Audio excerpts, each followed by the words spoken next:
Association of Manufacturing to work with us on this trajectory. And I was asking them the other day, how can the Kenya Association of Manufacturing be opposed to incentives that enhance manufacturing? It's a contradiction, isn't it? Yes, it is. I mean, they should be the ones celebrating what we are doing to enhance manufacturing.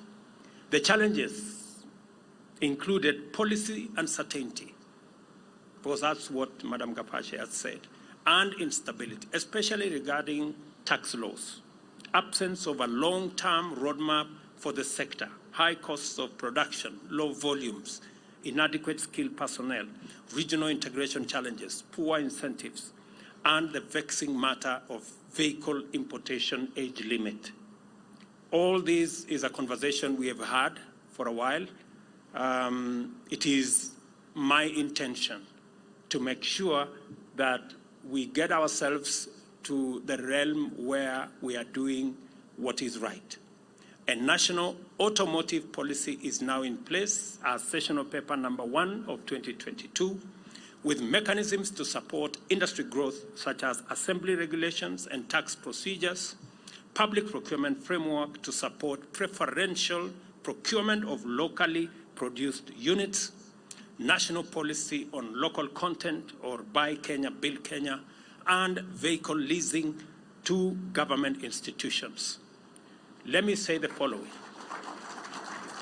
that we will expand our government leasing, vehicle leasing program to include many, many more areas, including all our forces, whether it is our military. We're going to be working now on working with NYS, the police, as we are doing at the moment, prisons, and even ministries. We will begin the journey to make it possible for our local manufacturers to supply vehicles to government.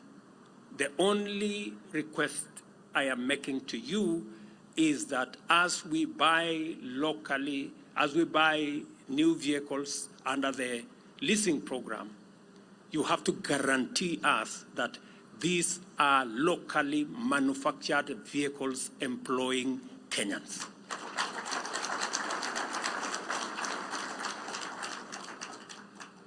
I was very happy to listen to Madam Kapashe that if we do a few things, we can double the vehicles being manufactured from 11,000 to 24,000 in 2 years. I will do what I have to do on my side. You have to promise me that you will deliver the 22,000 vehicles on your side.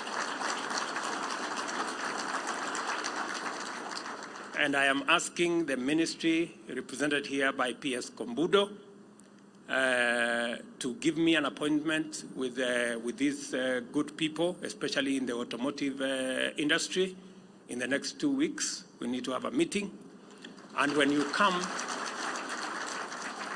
to see me, please prepare yourselves so that you come and tell me what I need to do, and you tell me what you're going to do.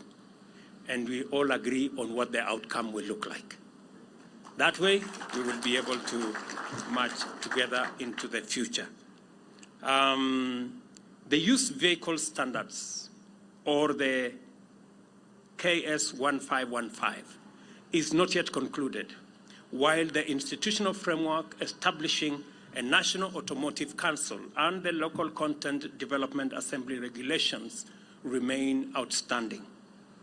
Even in this partially implemented state, the National Automotive Policy has increased the purchase of local vehicles by government, especially through leasing, which has boosted MSME engagement in maintenance throughout the country.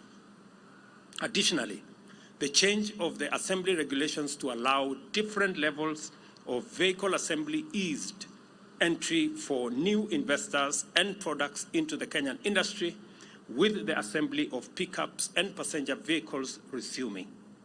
Further, there has been increased local production of vehicles, while new vehicle sales have shifted from fully built units to locally produced or completely knocked down units.